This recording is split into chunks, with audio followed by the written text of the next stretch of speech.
Luis González Infante nació en 1944 en Santa Clara, Cuba, en el seno de una familia humilde que le brindó una excelente formación básica y sobre todo mucho amor. Aún adolescente, comienza a conspirar en contra del régimen castrista, motivado por la captura y posterior fusilamiento de Porfirio Remberto el Negro Ramírez, quien era su referente y quien había luchado contra la dictadura de Fulgencio Batista y no dudó en alzarse contra la flamante revolución cuando se dio cuenta de los verdaderos planes de los Castro.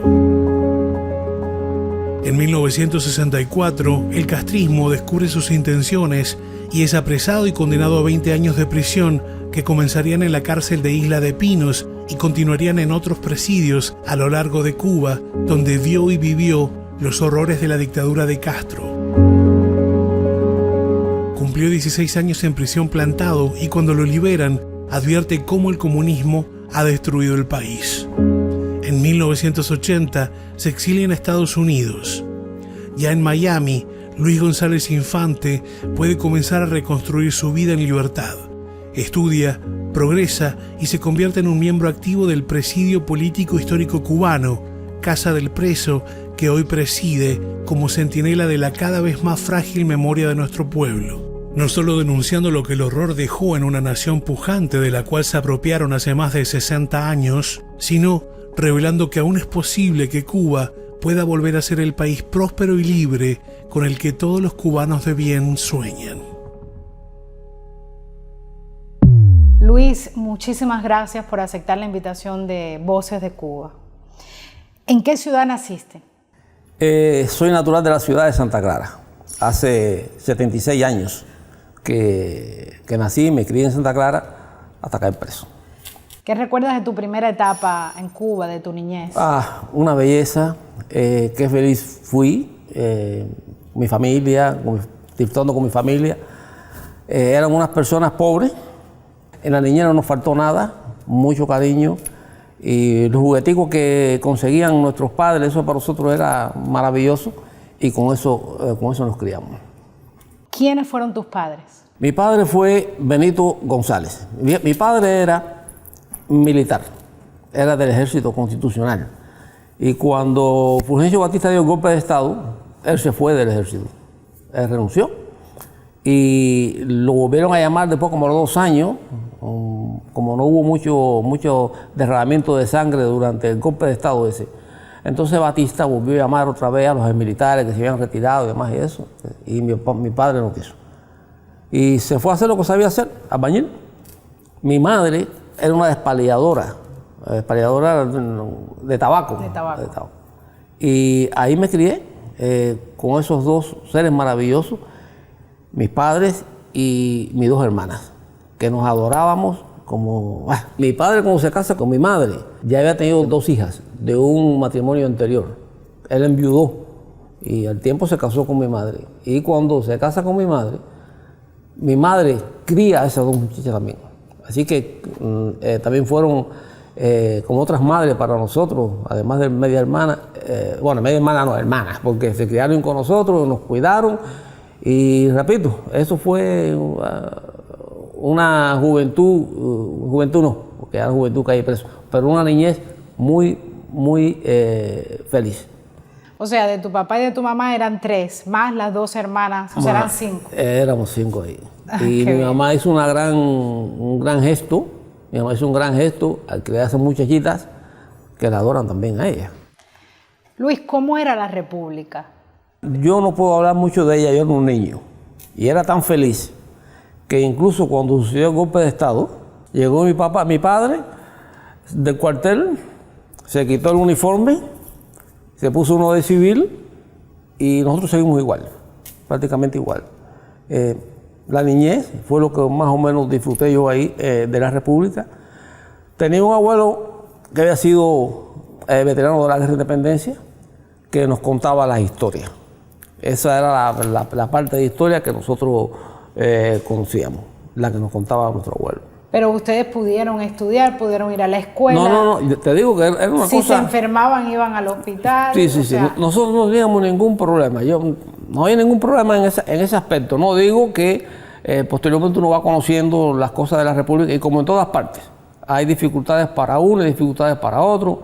Uno sale más adelante. Por ejemplo, mi padre, que estaba en el ejército, teníamos una vida bien apretada. Pero cuando se fue del ejército se puso a hacer albañilería. Sacó hasta a mi madre del despalillo, que ahí me daba tremenda pena porque yo tenía que ir a ver a mi madre a bajar el almuerzo ahí abajo, donde estaba trabajando. Y mi padre, cuando salió del ejército, comenzó a trabajar en albañilería, que empezó a progresar con su trabajo. Bueno, pues mi madre la sacó del despalillo y estaba con nosotros en la casa y fue la que nos crió siempre a nosotros. O sea, que se podía vivir. No era un país donde hubiera una discriminación ni que la gente estuviera en situaciones muy precarias o que no se pudiera comer. No, te repito, el barrio mío era un barrio pobre, de clase pobre, no miserable, pobre, eran trabajadores y desenvolvíamos una vida normal. Yo estudié, mis hermanas estudiaron, todos nos graduamos. Una en contabilidad, en la Escuela de Comercio, la otra es maestra.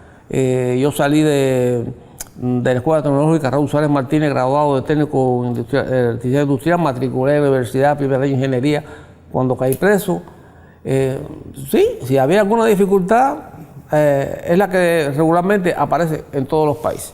Y todo depende también de la disposición que tenga la persona de salir adelante. ¿Cuándo y cómo te involucras en la lucha por la libertad de Cuba? Hay un hombre que marca mi vida políticamente por la cosa de Cuba.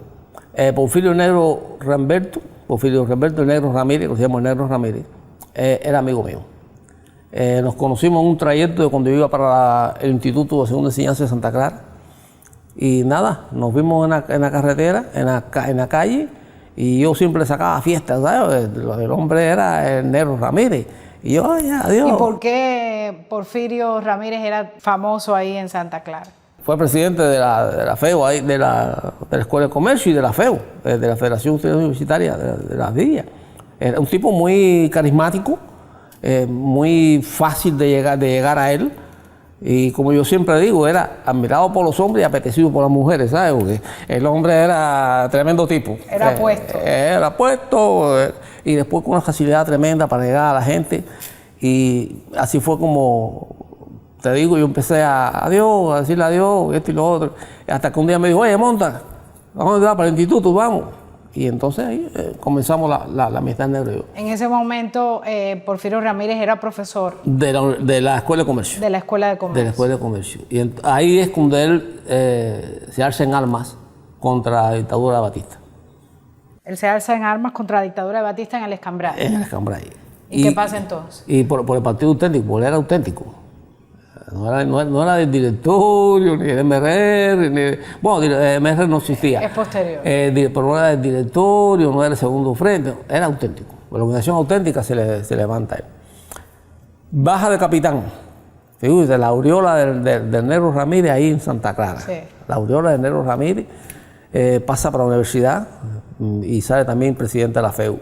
Siendo presidente de la FEU, se alza otra vez, ahora contra la tiranía de Fidel Castro. Los capturan y los fusilan. Fidel Castro dijo que no iba a fusilar, hubo manifestaciones a favor de él en las calles de Cuba. E incluso Fidel Castro prometió a otras organizaciones estudiantiles internacionales de que iba a respetarle la vida. Y no lo hizo. Y cuando fusilan a Negro Ramírez en octubre del 60, ya yo me decidí ya que tenía que... así que yo no fui a esta lucha con una concepción política muy definida. Me arrastró a ella la muerte del Negro Ramírez. ¿Pero qué edad tú tenías? 16 años. Tenía 16 años. ¿Cómo inicias esa lucha? Bueno, nada, lo primero que hice fue que yo mismo por mi cuenta tiré unos papeles confeccionados por mí y después me involucré en un movimiento, el MRP, Movimiento Revolucionario del Pueblo. Me involucré en ese movimiento, posteriormente al fusilamiento. ¿Esos movimientos estaban formados por quiénes? Había diversidad. Regularmente había distintas manifestaciones de personas, porque ahí, en esta lucha se involucró el pueblo.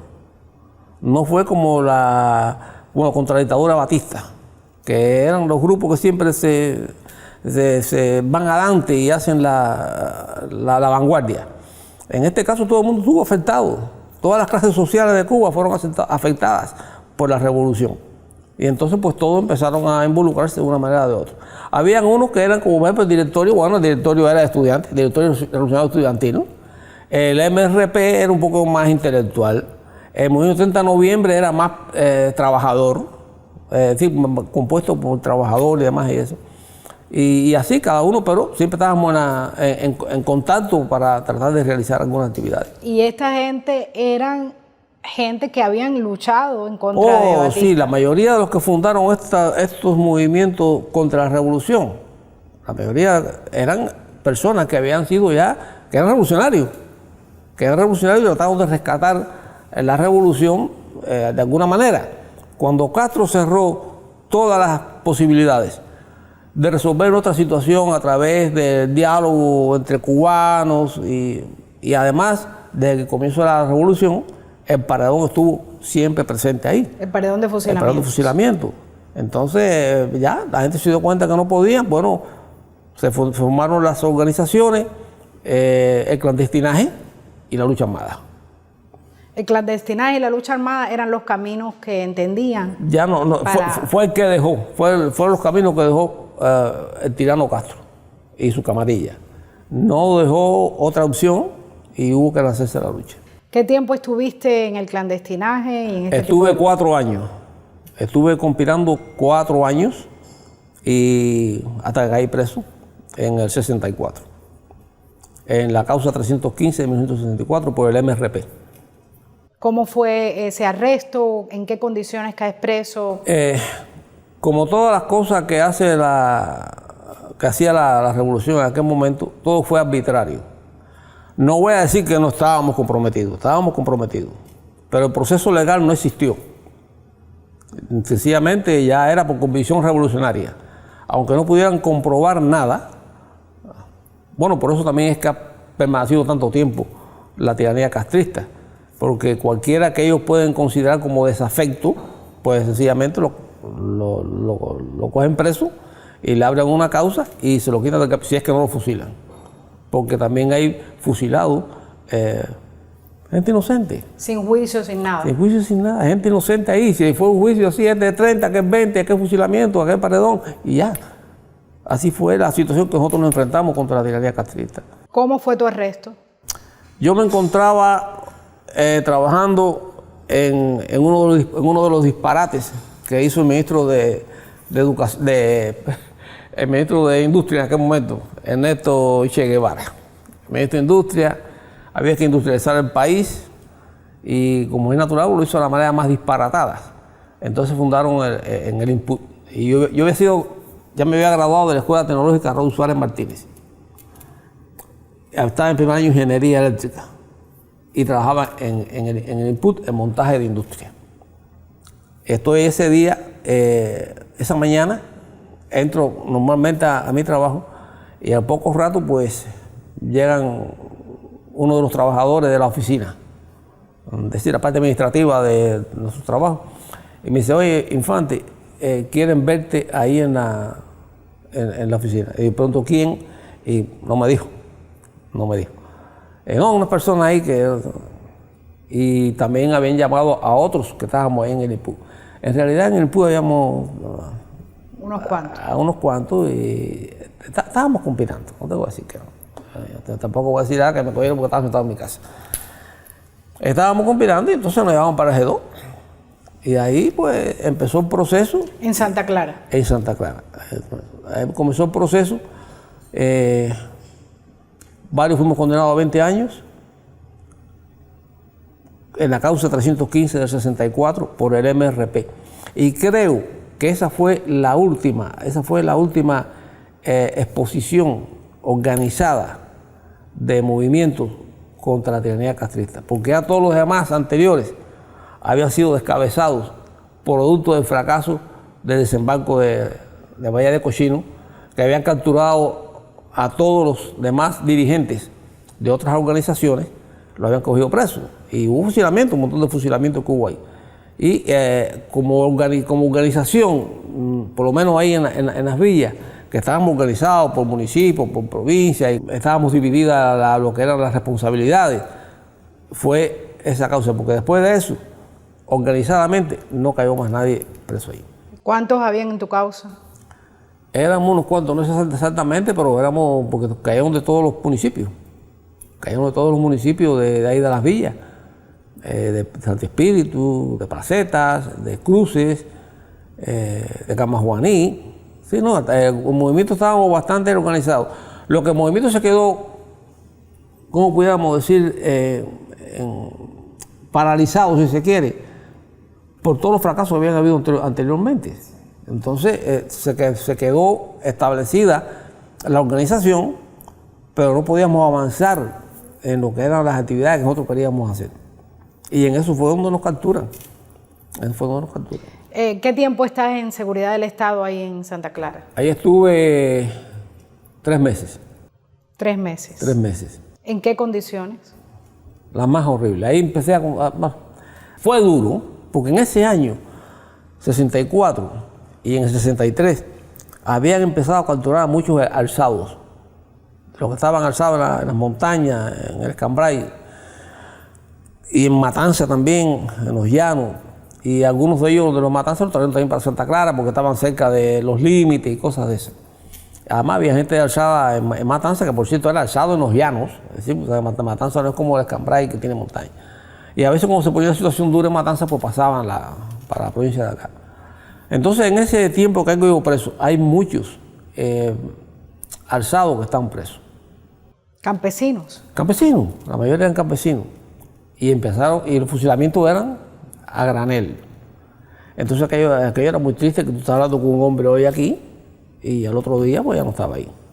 Lo sacaban a las 6 de la tarde, le daban un plato de comida, el otro, en algunos casos le daban oportunidad a despedirse de los que estábamos ahí, porque no es que nos conociéramos de toda la vida, ya te digo, eran campesinos del Cambray, la gente de la ciudad y cosas de esas. ¿Dónde los fusilaban? ¿Ahí mismo? No, lo llevaban a La Campana o lo llevaban a La Campana y un lugar que está aquí también, cerca de Nicaragua, por aquí, no me acuerdo cómo se llama ahora, ahí lo llevaban a fusilar. ¿Qué es La Campana? La Campana es un lugar que pertenece ahí cerca de Santa Clara, relativamente cerca de Santa Clara, cerca de Cumanayagua, Nicaragua. ¿Es un lugar rural?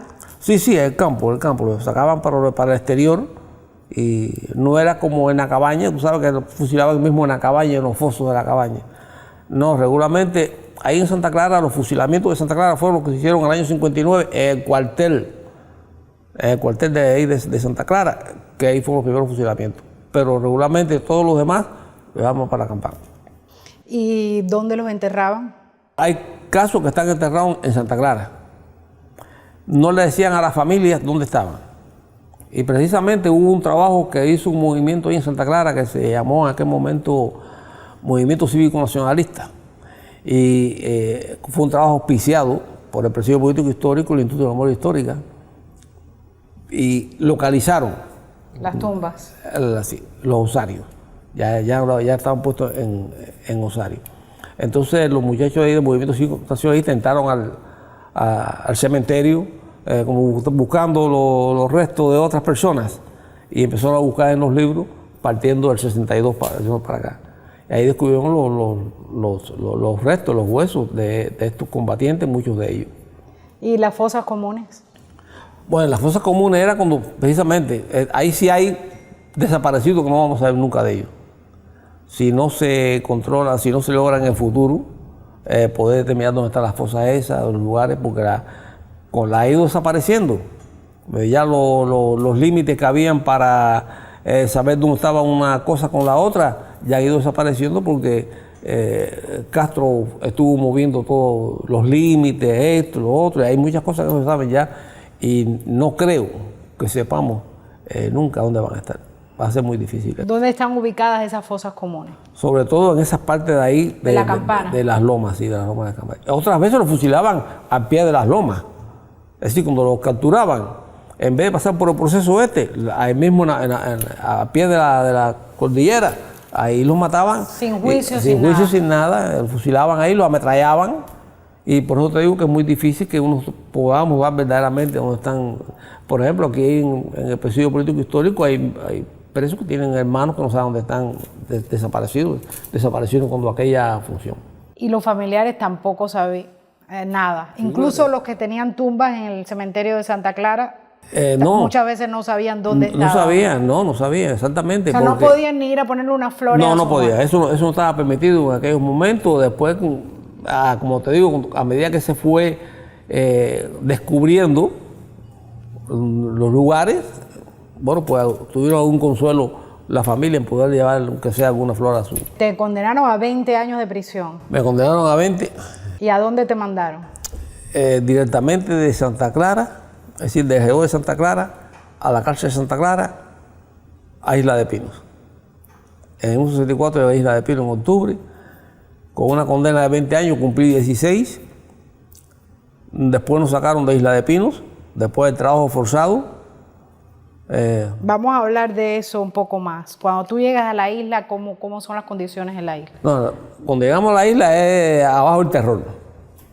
De que te bajas del camión, empiezan a atormentarte, empiezan a intimidarte y a golpearte. Porque no fue que lo hicieron después durante el tiempo solamente, ya de ese momento. Llegaron a la isla, tú sabes, tratando de implantar el terror. Y así, para una circular, nos ubicaron en un bloque de trabajo forzado. Ya había comenzado el trabajo. Yo llegué en octubre y ya en septiembre había comenzado el plan de trabajo forzado. Y en ese mismo septiembre después, cuando matan a Ernestico Madruga. Nos ubican en diferentes bloques. ¿A Madruga lo matan ese mismo año? ¿El 64? No, en el 64. ¿El 64? Lo matan en el trabajo forzado. Ahí mismo en la circular. Lo matan en la circular porque, como te digo, siempre era el terror. Entonces la guarnición se posicionaba en las escaleras. Eran 6 pisos, 5 pisos más el ático. El ático no, los paños que dábamos nosotros. Y cuando ellos decían a bajar, ellos querían que la gente bajara, tú sabes, todo el mundo desaforado, atormentado, asustado, con el terror arriba. Y Ernestico iba bajando al paso ahí, cogiendo golpes. Porque cada vez que bajaba por una escalera, ahí habían 2 guardias. Y y a machete contigo y a golpe contigo, a bayoneta contigo. Les daban con las bayonetas. Con las bayonetas, los golpes. Y el pinchazo. Sí. Entonces, Ernestico, pues, saca una discusión con el jefe de la guarnición en ese momento y lo atravesó con la bayoneta, le perforó los intestinos y murió en el hospital. Ahí pasamos ese tiempo, estuve en los campos, estuve en la cantera. ¿Cómo era el trabajo ese forzado? ¿Qué es lo que tenían que hacer? Bueno, habían para la cantera, con las piedras. Picar piedras. Picar piedras, mármol, el famoso mármol de Isla de Pinos. Y también, pues, el campo. El campo supuestamente había que ir a trabajar porque el que no trabaja no come, decía la famosa revolución. Y si nosotros estábamos presos, estábamos contra la revolución y el pueblo estaba trabajando, nosotros también teníamos que trabajar. Y efectivamente... Eso era lo que les decían. Eso como decían. ¿Sabes? La teoría marxista. Y entonces comenzaron las golpizas, los muertos. Nosotros empezamos a hacer resistencia allá. ¿Cómo hacían resistencia a aquello? Bueno, había una resistencia que era de no trabajar, hacerle resistencia al trabajo. Ellos querían que nosotros sacáramos un surco de por aquí en 1 hora, un ejemplo. Y nosotros no hacíamos el surco en 1 hora. Era ahí a paso jicotea que le llamábamos. Eso era para ellos indiscutiblemente una provocación, era la manera que teníamos nosotros de hacer resistencia, porque si era forzado, era forzado.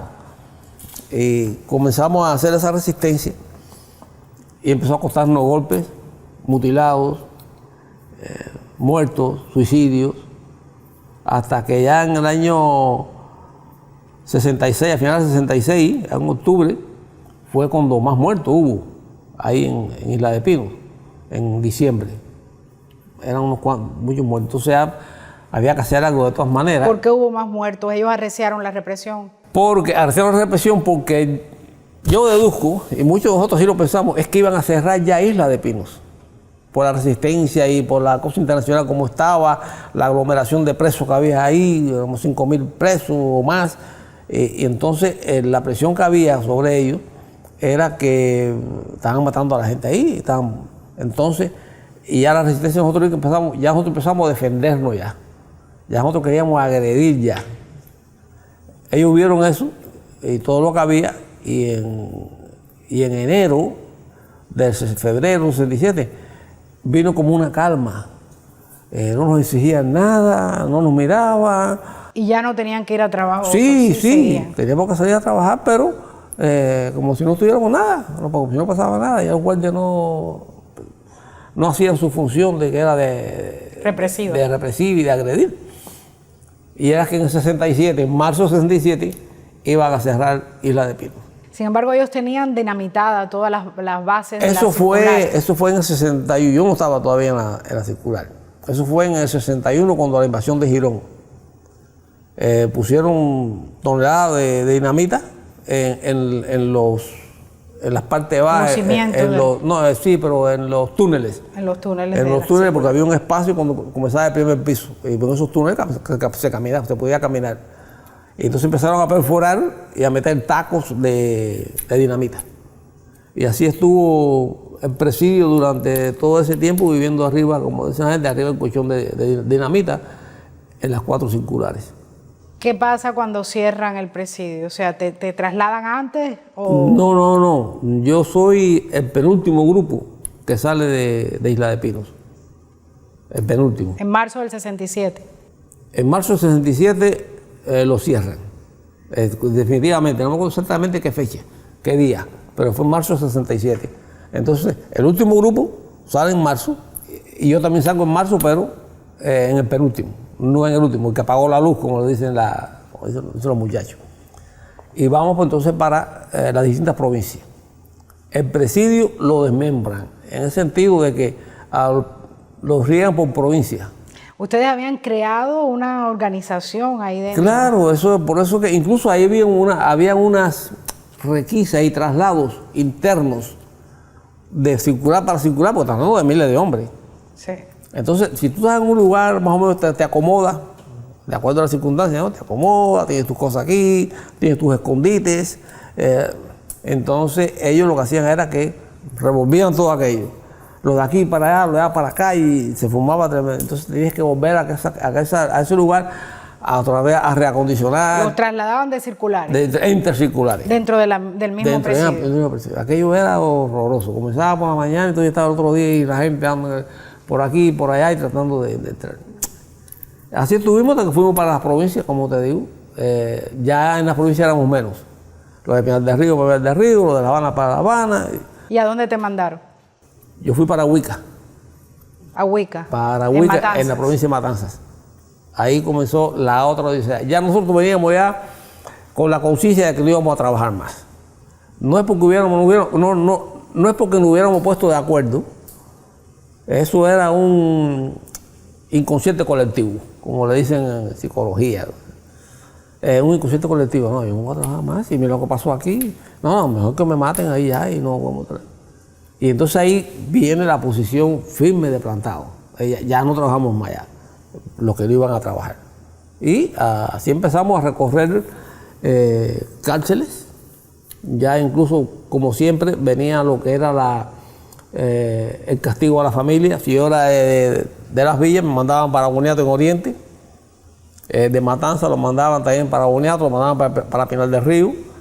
Y comenzó la odisea de la familia y lo que era la incomunicación, porque estar viajando de Santa Clara, de Las Villas, a Oriente, no era una cosa muy fácil en aquellos momentos, con el transporte, la comida, esto y lo otro. Y así estuvimos aguantando, entonces empezamos a caer en el otro tipo de resistencia que era lo que nos quedaban cuando ya nos ponían de una situación que no podíamos aguantar más. No visita, comida mala, escasa, no correspondencia, y entonces nosotros reaccionábamos de alguna manera. ¿Cuál era la reacción? La huelga de hambre, que es durísima. Pero bueno, y la huelga de hambre nosotros era un recurso que ustedes tenían ¿Ahuica fue muy duro para ti? Porque Ahuica tiene una fama tremenda ahora actualmente. Ahuica, todas las prisiones siempre fueron duras. Nosotros llegamos y desde que llegamos a Fucayo fue también igual. Ahí fue primero tuvimos la determinación, el grupo donde yo estaba, los que caímos en Ahuica, de no trabajar. Y tuvimos que enfrentarnos a... Ahí también había trabajo forzado. Trabajo forzado, a nuestra rebeldía. Pero ellos comprendieron ahí que ahí sí tenían que empezar a matar ya, porque no había más nada que hacer con nosotros. Sí, era mátanos y ya. Y ya nosotros veníamos ya con la conciencia de que no íbamos a trabajar más. En esa forma, la experiencia de Pino fue malísima para nosotros, para todo lo que pasó por ella ahí. Y ya cuando llegamos a lo que éramos, lo que decimos Cuba, porque cuando estábamos en la de Pino, pues, vamos para Cuba. Entonces, ok, cuando llegamos ahí ya veníamos con la mente ya de que no podíamos, que no íbamos a enfrentarnos otra vez a eso que pasó en la de Pino. Ya, o sea, entrado todos estos años de presidio, para ti, te podían visitar tus padres, tus hermanas, ¿qué había pasado con tu familia? Bueno, las visitas eran esporádicas, años sin ver a la familia, porque en 16 años pasan muchas cosas en una prisión. Aislados, muchos de mis compañeros de prisión la familia no tenía medios para trasladarse cuando daban la visita.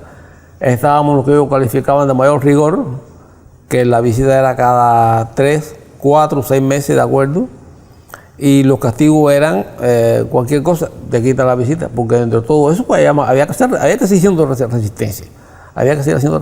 Y tienes que pararte para contarte y no paro para contar. Tienes que contarme acostado aquí y tienes que saludar militarmente y ponerte en atención. Eso no lo hacíamos nosotros. Y ahí se definió nuestra posición hasta el final. ¿Y la correspondencia? Muy escasa. Más bien pudiéramos decirte que la correspondencia podía tener algún sentido cuando la pasábamos clandestinamente. ¿La podían pasar clandestinamente a través de los mismos soldados que No. ¿La guarnición nunca No, la guarnición no. La guarnición no se atrevía a eso. No se atrevía. Puede caer algún caso, tú sabes que siempre a veces, por ejemplo, había un muchacho en Santa Clara, cuando estando yo en Manacas, en la prisión de Manacas, había un muchacho que había sido mensajero del almacén de víveres donde mi familia compraba. Y bueno, y nos conocíamos. Cuando llegamos a Manacas, al primero que veo yo a ese muchacho. Pero ya tú sabes, ni me miró, me hizo así nada más. Entonces de vez en cuando pues me decía, cuando íbamos en la línea para allá, para el comedor, me decía, había tu mamá, dice que también. Y yo... ¿Te traía mensajes de tu familia? Verbal. El mensaje era que estamos bien, más nada, no es que tampoco... ¿Y los presos comunes? Bueno, con los presos comunes tuvimos también tremendas batallas, porque con algunos de ellos, otros nos respetaban muchísimo, decían que no querían problemas con nosotros, pero otros eran manipulados por la dirección para tratar de ganarse favores con esa dirección. Y entonces nos creaban situaciones, problemas, hasta que teníamos que revirarnos y plantar y fajarnos y entonces nos sacaban. Tenían que sacarnos de ese lugar. Ya últimamente, ya los años finales ya, nosotros no nos ligamos con los comunes. La última experiencia mía con los comunes fue yo estaba en Manacas precisamente y nos llevaban para Santa Clara. Yo ni me acuerdo ni por qué me llevaron. Siempre sacaban un grupo. Cada X tiempo sacaban un grupo de nosotros y nos trasladaban y formaban todos los líos. Y entonces nos metieron en la galera número 12, que era la galera de rigor, ahí en Santa Clara. Y también estaban comunes ahí. Entonces, ahí nos metimos, tuvimos que estar en una batalla grande, una pelea grande, hasta que nos sacaron de ahí. Pero habían otros que sí, sin embargo, por ejemplo, en Santa Clara yo tuve bastante posibilidades de sacar cosas y de que me entraran cosas. ¿A través de ellos? A través de esos comunes que eran de Santa Clara, conocían a mi familia, conocían a no sé quién, entonces pues hacían el favor ese y nos sacaban correspondencia, que nosotros no sacábamos por ahí correspondencia comprometida, no la sacábamos con ellos, por supuesto. Era toda la correspondencia familiar y demás y eso, y Y nada, también hubo experiencias buenas con muchos de los comunes de eso. ¿Qué tiempo estuviste en Agüica? En Agüica estuve poco tiempo. De ahí de Agüica estaban fabricando ya lo que es manacas. Alambradas de Manacas. Alambradas de manacas. Y entonces nos trajeron para ahí. Yo inauguré alambradas de manacas. Eso estaba ya más cerca de tu familia. Sí, ya estaba en unas villas ya. Ya estaba en unas villas. Pero ahí en Manacas es cuando viene otro problema. Viene el traslado para Oriente, para Boniato en Oriente. Nos sacan de ahí por problemas otra vez y vamos para Oriente. En Oriente es lo mismo de siempre, la pelea, la resistencia, el problema con los guardias, la huelga de hambre, fuga y todo lo demás. En poco tiempo, para acá otra vez, para Manacas. ¿En qué año te mandan a Boniato? Como en el 70, ya como en el 70 ya. Y Boniato estaba bastante complicado. Lo que sucede es que hay prisiones que son icónicas. Por ejemplo, Isla de Pinos es supuestamente, como decían la gente, el Embere Mayor. También era donde más presos había, donde más problemas había. Pero después, cuando tú vienes para acá, para las prisiones, es lo mismo. Es exactamente lo mismo. El guardia quiere que es el mismo régimen. El mismo régimen. Mayor rigor, menos rigor, el golpe, es lo mismo. Lo que indiscutiblemente Isla de Pinos fue muy, ¿cómo pudiera decirte? Eso mismo, la cárcel mayor, donde más presos habían y donde más muertos había que poner. Pero Boniato fue terrible para nosotros. Después de Boniato nos traen para acá, otra vez para las villas, y pero van otra gente para allá también. Te digo lo de Boniato porque Boniato tenía un régimen también de mayor severidad y tenía Boniatico también. Tenía Boniatico y tenía las gavetas.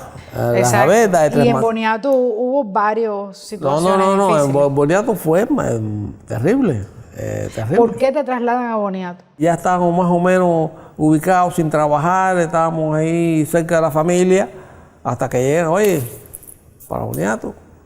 ¿Qué tiempo estuviste en Boniato? Un año y meses. En el momento que salíamos nosotros, para que tú veas, esas cárceles las usan como experimentación. En el momento que salíamos nosotros de Boniato, traían a otra gente, a otros presos de La Habana para Boniato. Es decir, que es el constante movimiento ese, hacerte la vida difícil. Porque ellos que están buscando es que tú pases al plan de reeducación. ¿Qué es el plan de reeducación? El plan de reeducación es un método de la cuestión soviética. Estalinista. Consiste en que tú hagas una claudicación, si no ideológica, política, de tu posición. ¿Sabes? Ellos saben que tú no vas a cambiar tu mentalidad anticomunista, saben que vas a decir, pero quieren debilitarte tu posición política. Entonces, al principio comenzó el plan que tenías que dar viva Lenin, la capital internacional, coger clases de marxismo y el trabajo ya no con la federal, tú sabes, tenías que trabajar y ganarte las emulaciones, todas esas cosas. Entonces ahí está la diferenciación entre plantado y no plantado. Es que la definición viene, le decíamos cuadrado. Se le decía cuadrado a la persona que iba para el plan porque esto viene de Isla de Pinos. Sí, del edificio. Las circulares eran redondas en los estados plantados, que se iba de aquí para allá, como el edificio era rectangular. Le decían cuadrado. La cuadrada. Claro, mucha gente entra en el plan de reeducación por circunstancias familiares, por una serie de... Sí, eso no. Hay personas que se cansan, muchos compañeros se cansaron, entran por esas circunstancias, la familia sola, criando a los hijos. Después, el golpe, la muerte, eso es lo que perseguía el plan de trabajo forzado, que claudicaras en la posición para irte para... Después ellos fueron exigiendo menos. ¿Y tú nunca estuviste en el plan de reeducación? No. ¿Por qué? Nada, mi convicción. Yo dije, tengo 20 años que cumplir y voy para allá. Y yo no contaba de cumplir 1, cumplir 2, cumplir 3. Yo decía 19, 18, iba bajando. Tú sabes, mentalmente me acomodaba. En vez de decir cumplí 1 y cumplí 2, yo decía, no, es de 20, ya tengo 19. Y así iba bajando. Mi convicción era que yo no iba a aceptar ninguna imposición de ese tipo. Y ya te digo, no era ideológica, pero mi posición de lucha era estar plantado. Y siempre no voy a decir que fui de los plantados más sobresalientes, pero donde había que estar, yo siempre estuve ahí y consideraba que esa era la posición que debía mantener. Y lo trágico de esto es, mira, ahí me hicieron 20 años. Yo estaba dispuesto a cumplir 20 años si después que yo saliera de la prisión yo veía una Cuba floreciente. ¿Ok? Cumpliría contra la revolución, cumpliría contra un pueblo. Mira, la revolución demostró que podía hacer lo que no hacían otros gobiernos. Yo cumplo con ya mis 20 años y me quedo en mi país, más nada. Mi familia, mi trabajo, hacer lo que pueda hacer con otra persona. Pero mira lo que tenemos en Cuba todavía. Salgo de la prisión, todavía estamos en el año ya 61, 62 de la revolución, y el desastre que hay ahí yo hubiese querido que mi pueblo estuviera feliz. Y yo hubiese estado contento de haber cumplido mis años, y ya pagué con la sociedad y me integro a mi país, a mi pueblo y a mi familia. Y eso no ha sucedido. ¿Por qué ustedes luchaban? Sobre todo por la libertad.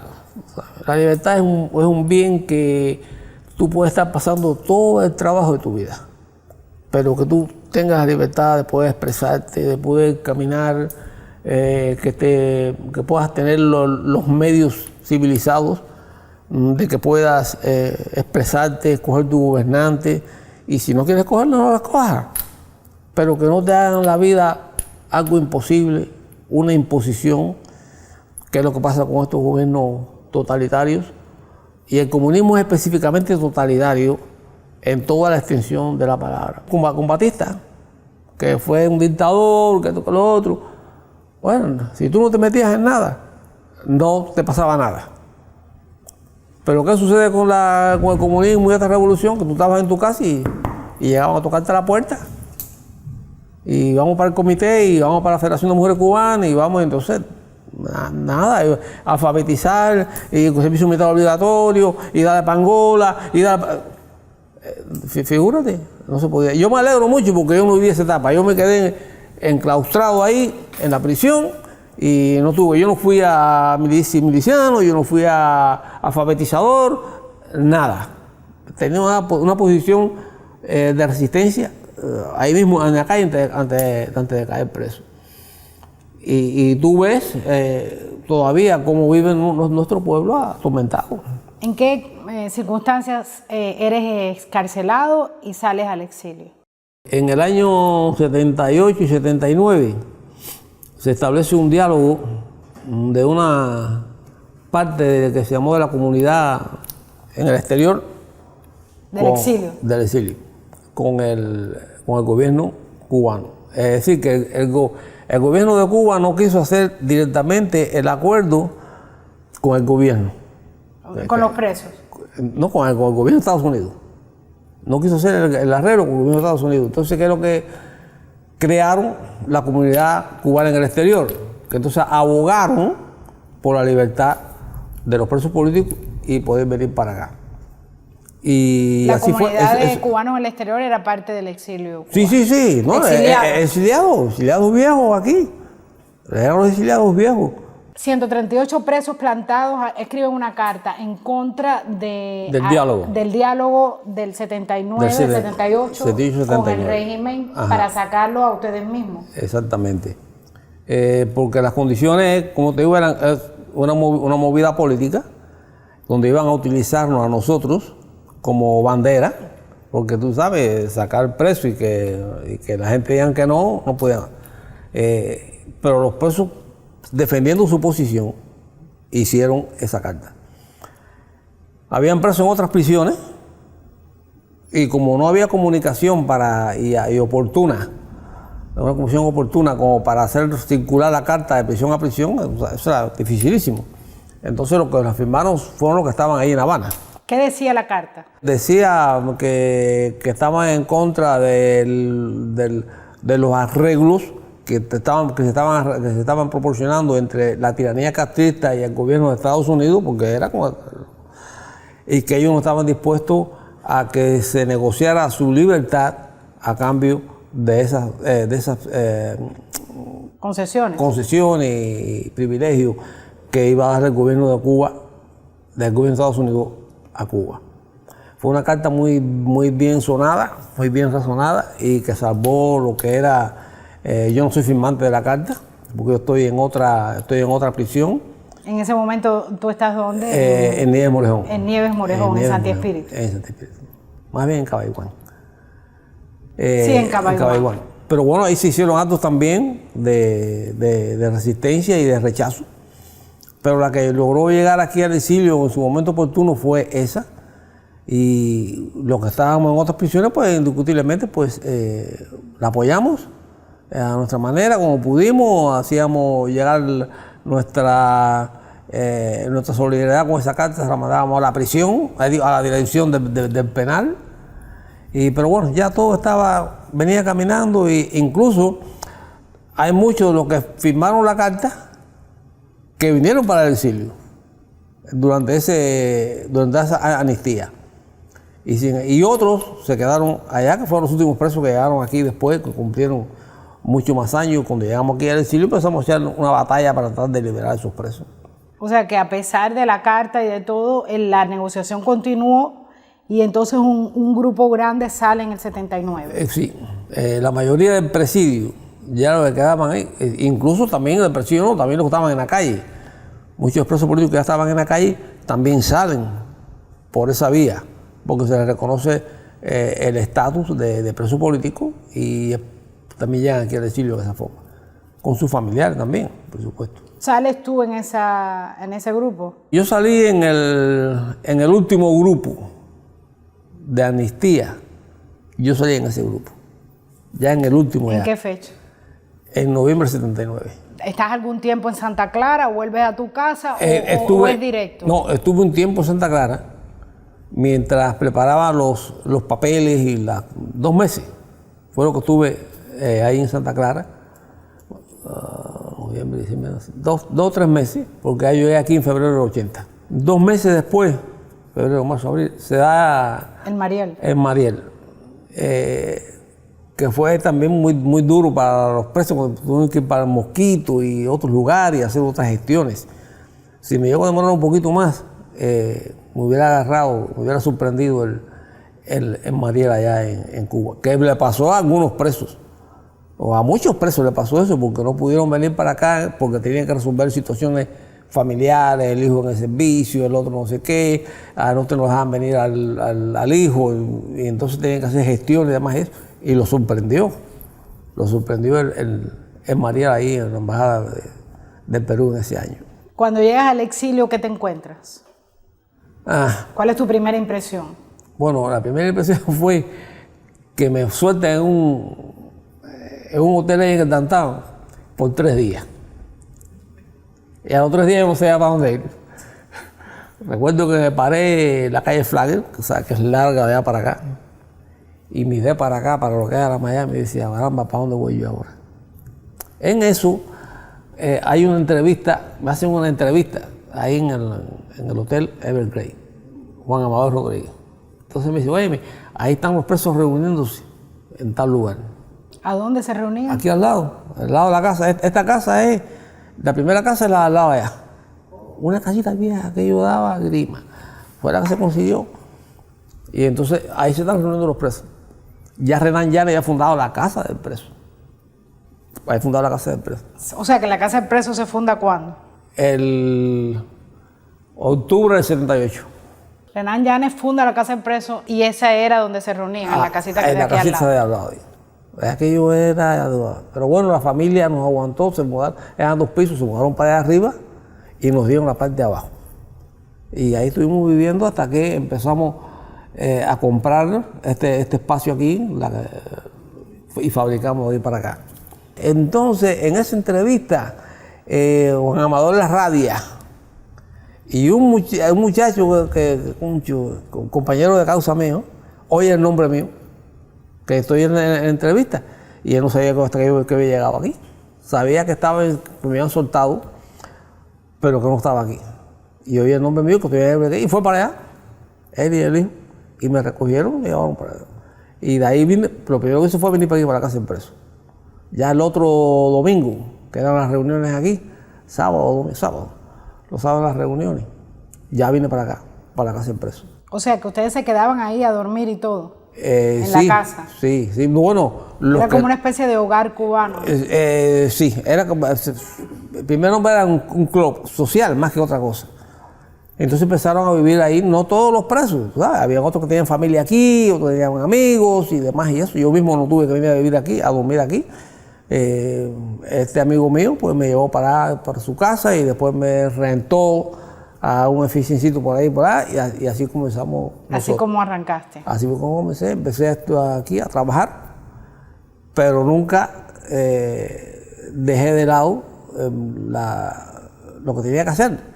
En febrero del 80 se funda lo que es el Presidio Político Histórico Cubano como organización. Y tú acababas de llegar. Y exactamente, el mismo febrero del 80. Y ya en ese año empezaron las reuniones y demás eso, y para sostener la casa. Y sacamos lo que es la organización Presidio Político Histórico Cubano, y ahí empezaron a llegar más presos. Otros iban llegando, empezamos a trabajar, ya podíamos sacar 5 pesos para dar para aquí, para allá, ayudar a los demás compañeros y demás y eso. ¿Conseguiste trabajo rápido? Rápido. Yo sabía, como te dije, estoy estudiando ingeniería eléctrica y había sido graduado de electricidad allá en Cuba. Y lo primero que trabajé fue una compañía de electricidad. Era una cosa diferente, no te voy a decir qué era porque no era lo mismo la electricidad que estudiábamos allá o que hacíamos allá a la electricidad de aquí. Y comencé a trabajar, nunca me ha faltado el trabajo hasta que empecé a superarme. Estuve aquí en college, Florida Memorial College, me matriculé en Garcés Commercial College, cuando aquello estaba Garcés Commercial College. Empecé a superarme en el trabajo mío, me hice máster del estado de la Florida en Low Voltage, fundé mi compañía y empecé más o menos ya a vivir, desarrollar. Entonces podía ayudar mucho a mis compañeros de ellos, tenían un poquito una situación mejor que algunos de ellos, muchos de los compañeros míos de Presidio Guajiro, figúrate, a los pobres, a cortar hierba, a pintar, esto, lo otro, pero la organización se fundó y empezó a desarrollarse y me ha dado una gran satisfacción. Ser parte de la Casa del Preso. En este momento eres el presidente de la Casa del Preso. Y te digo que me ha dado satisfacción porque he podido ayudar a muchos de mis compañeros. La organización me ha dado la oportunidad, siendo parte yo de ella, de la organización, esta organización ha ayudado a muchos de mis compañeros. Al principio, ya después hemos enterrado presos, hemos conseguido que puedan, cuando llegaban aquí, que pudieran sacar sus papeles, las cosas normales que hacen falta aquí, pero que ellos hacían falta. Y nosotros estábamos un poquito más establecidos llevábamos 5 años ya como organización. Los que iban viniendo para acá, pues nosotros podíamos ayudarlos con más facilidad y que pudieran hacer los trámites que a otros nos costó más trabajo. Pero pudimos ayudar. La organización ha hecho un buen trabajo en ese aspecto.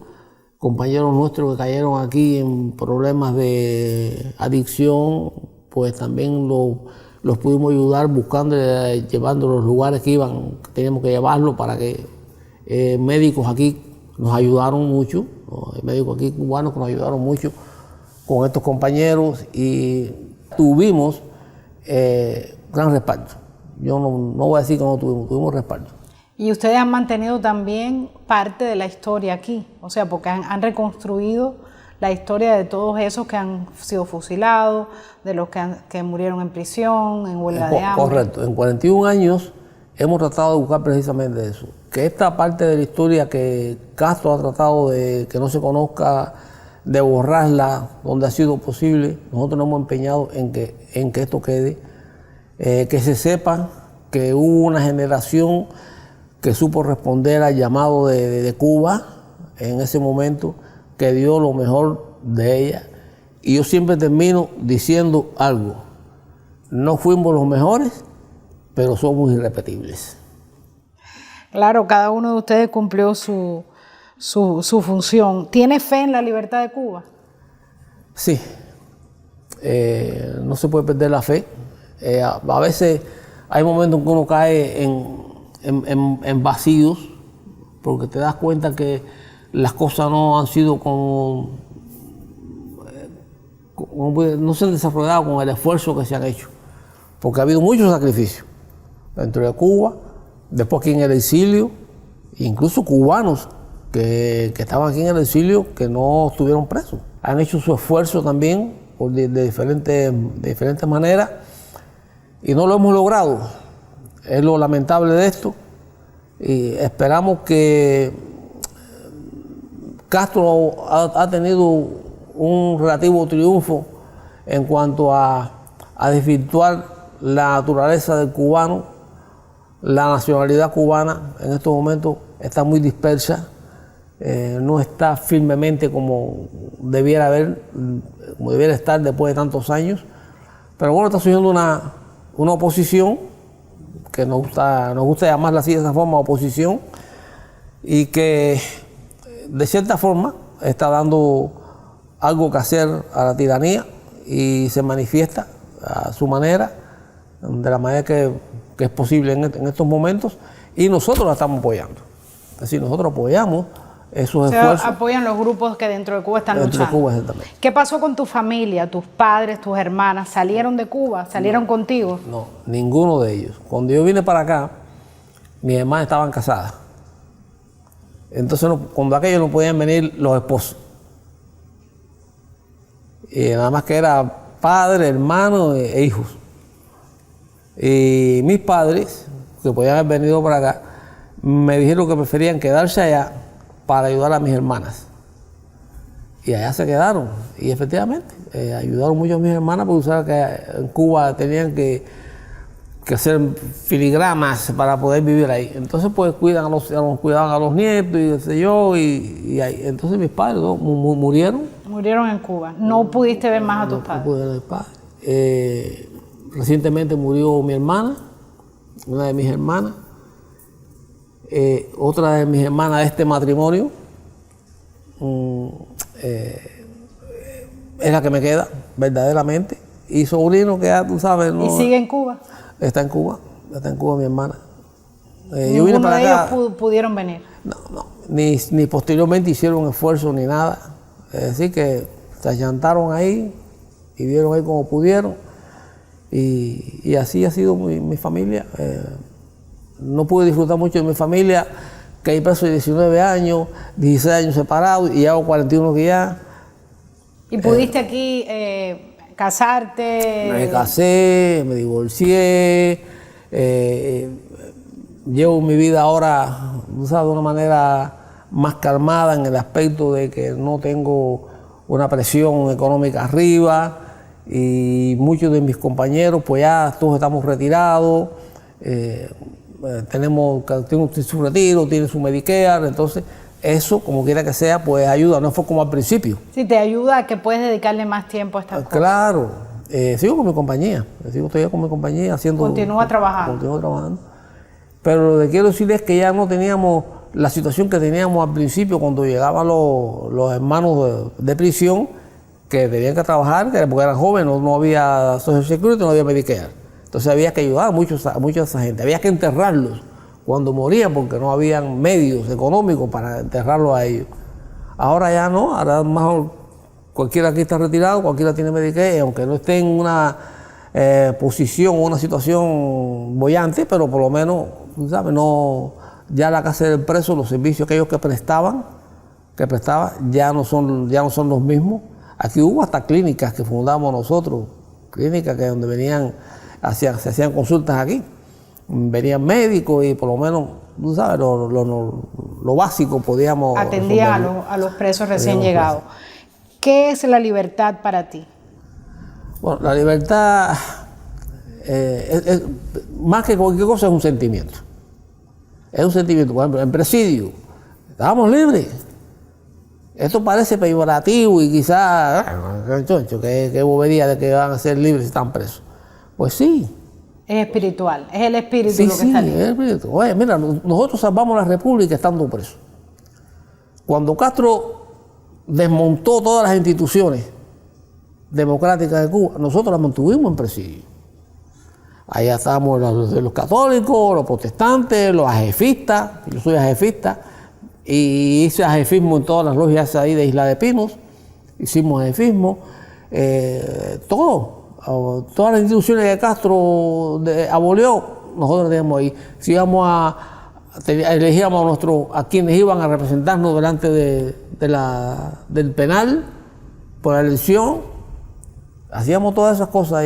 Yo siempre digo, bueno, teníamos las bibliotecas esas ocultas con mucha dificultad, pero la biblioteca jefista, la biblioteca católica, el culto el domingo allá arriba, la misa, no sé qué, el otro día, y el acto de 10 de octubre y el 24 de febrero. No, nosotros hacíamos una vida ahí de libertad espiritual, de fe, mucha fe en lo que estábamos haciendo.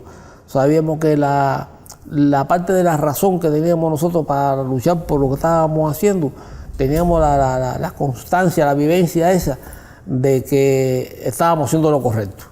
Y eso fue lo que nos mantuvo siempre en la línea correcta. Y lo más importante de esto es que no nos equivocamos. Quizás si nos hubiéramos equivocado, como te dije anteriormente, que la República hubiera salido adelante y todo el mundo fuera feliz, a lo mejor dice, concho, caramba, ¿verdad que? Pero lamentablemente no ha sucedido eso y siempre vamos a vivir con eso, que no logramos darle a nuestro pueblo con todo se merece. No lograron darle al pueblo la libertad, pero estaban en lo cierto, o sea, el comunismo era la destrucción de la nación cubana y se ha demostrado. Eso es lo que se ha demostrado y eso es lo que tenemos actualmente. ¿Qué es Cuba para ti? Cuba es un sueño. ¿Un sueño? Sí, es un sueño. Para mí Cuba es Vicente Méndez, el negro Porfirio Ramírez, pero también es Hilarión Cabriza, y José Ángel Buesa, y el Beni, todas esas cosas que no pude disfrutar mucho, verdaderamente, pero llegué a conocerlas. Desde que nací hasta que llegó la Revolución Cubana, mi vida fue muy agradable, la disfruté y con mi familia.